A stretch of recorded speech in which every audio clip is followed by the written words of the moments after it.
श्रावण महीने की 9वीं तिथि। कौन सी तिथि? 9वीं। चाहे शुक्ल पक्ष की हो चाहे कृष्ण पक्ष की हो। 7 दुर्वा। कितनी दुर्वा? 7 दुर्वा अशोक सुंदरी वाली जगह पर चढ़ाकर, शंकर भगवान के ऊपर चढ़ाकर, गणेश जी के चरणार बिंद को लगाकर उसको लेकर आना है। हाटकेश्वर महादेव का स्मरण कर। कौन से महादेव? हाटकेश्वर महादेव। उसको लेकर आइए। उदर में, पेट में रोग हो, बीमारी हो, बहुत ज्यादा तकलीफ हो रही हो, शरीर के अंतर्गत एसिडिटी रहती हो या पेट के अंतर्गत कोई ना कोई बीमारी बनी ही रहती हो, उसको भादों के महीने में, कौन से महीने में? भादों के महीने में किसी भी दिन सुबह के समय जब आप वो दुर्वा लेकर आए, 5 दिन, 6 दिन, 7 दिन में एक एक कर कर खाली पेट उसको चबा चबा कर खा लो और पानी पी लीजिए। करना पड़ेगा श्रावण महीने में, खाना पड़ेगी भादों में। चतुर्मास में चारों महीनों का बड़ा बड़ा महत्व है। कभी आपको एक स्मरण रहा हो कि जिस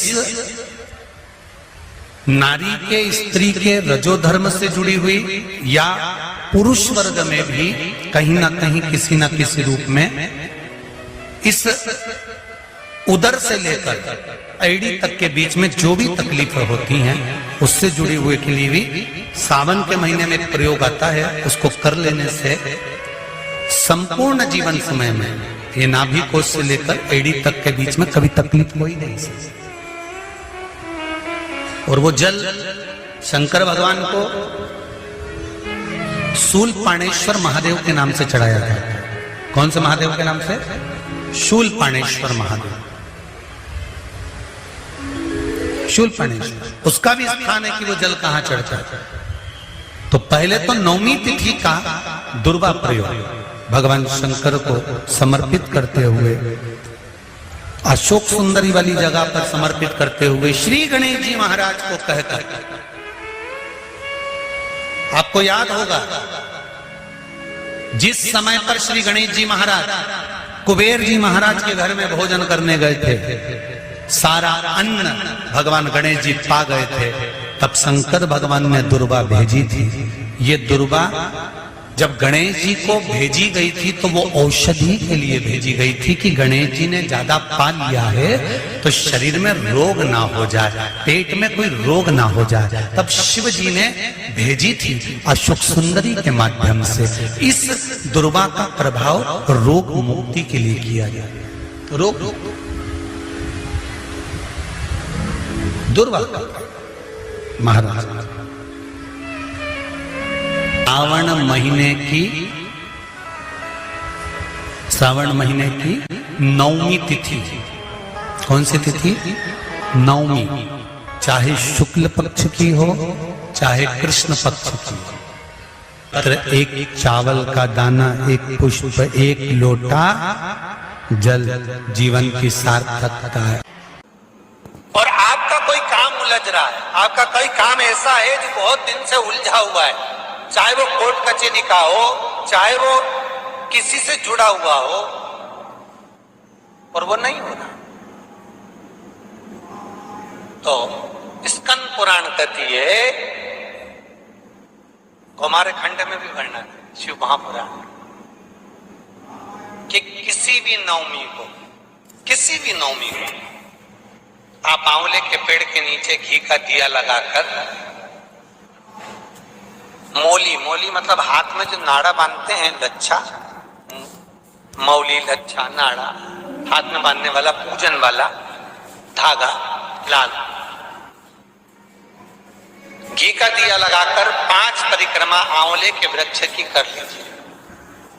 और परिक्रमा कर धागे को वहीं पर छोड़कर थोड़ा सा धागा और अलग से लेकर किसी टहनी पर उसको कामना कर बांध दीजिए। महाराज 10वीं तिथि को, 9वीं को तो ये करो कि 10वीं को वापस जाकर आंवले के पेड़ के नीचे घी का दिया लगाइए और जो धागे की आपने टहनी पर जो धागा बांधा है उसको खोल कर लिया है, अपने हाथ पर बांधकर उसी धागे को पहनकर अपने काम के लिए निकल जाइए, आपको सफलता प्राप्त हो जाए। स्कंद पुराण में आंवले के वृक्ष का बड़ा महत्व है। महाराज वृक्ष में जो गोंद लगती है वो ब्राह्मण हत्या का निश्चय है। पृथ्वी पर जो वृक्ष लगते हैं और वृक्ष में जो गोंद लगती है वो ब्राह्मण हत्या का निश्चय है। बंजर भूमि ब्राह्मण हत्या का निश्चय है।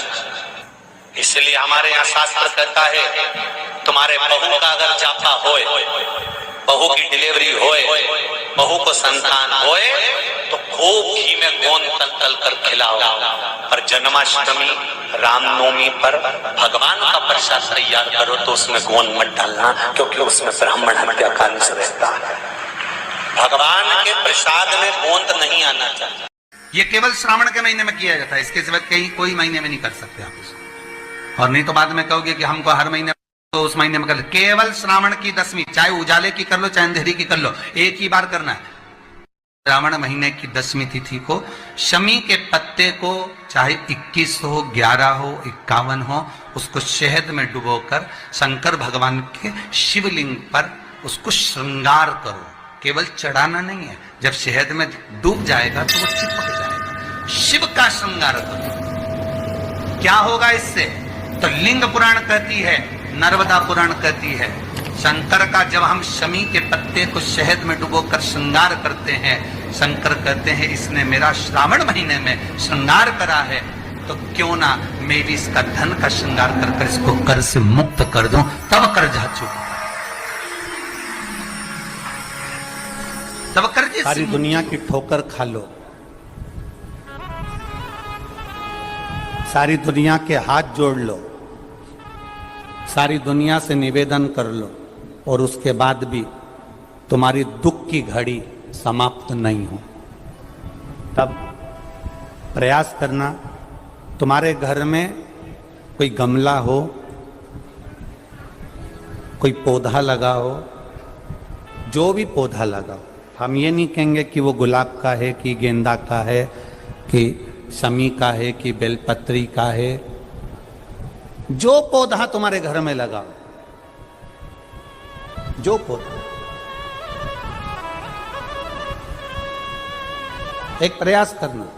अभी सावन चालू हुआ है,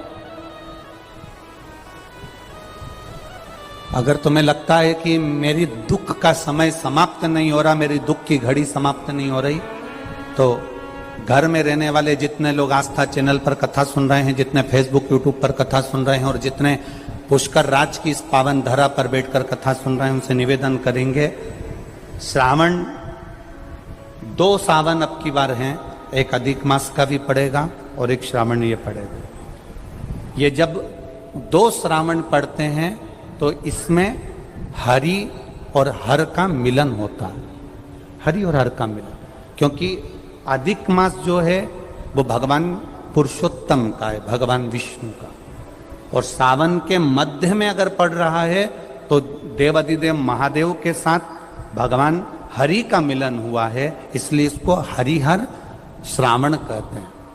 ये 2 महीने के श्रावण में अगर मान लो एक दिन आपका निकल भी गया, 2 दिन आपके छूट भी गए, कोई दिक्कत की बात नहीं है।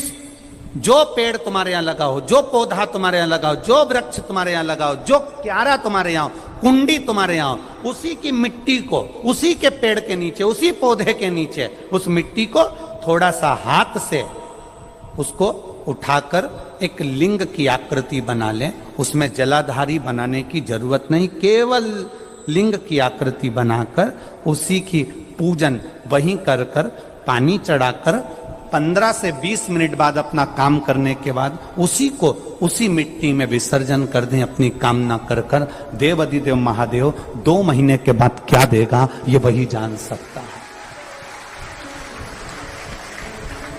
वो क्या प्रदान करेगा ये उसके ऊपर। देख लिया हमने, बहुत बहुत प्रयास कर कर देख लिया, सारी दुनिया का हमने प्रयोग कर कर देख लिया। इनसे भी पूछा, उन्होंने कहा वाशरूम इधर बना दो, वास्तु शास्त्री ने कहा ये बना दो, ज्योतिषाचार्य ने कहा ये बना दो, उन्होंने कहा ये बना दो, उन्होंने कहा वो बना दो। हमने दुनिया का काम कर कर देख लिया, हाथों की अंगूठियां बदल कर देख ली, नग आभूषण बदल कर देख लिए, सोने की दिशा बदल कर देख ली, सीढ़ियों की दिशा बदल कर देख ली। अब जब सारी दिशा बदल कर देख ली, सारा काम कर कर देख लिया, उसके बाद भी अगर हमारी ग्रह दशा नहीं सुधरे, हमने सबके दरवाजे जाकर देख लिया, देवी देवताओं के भी धोक धोक के देख लिया, पर जब भी अगर हमारी दशा ना सुधरे तो फिर कहीं मत जाना, महादेव के चरणों में जाकर बस उसकी आराधना में लग जाना, फिर वो संभाल लेगा।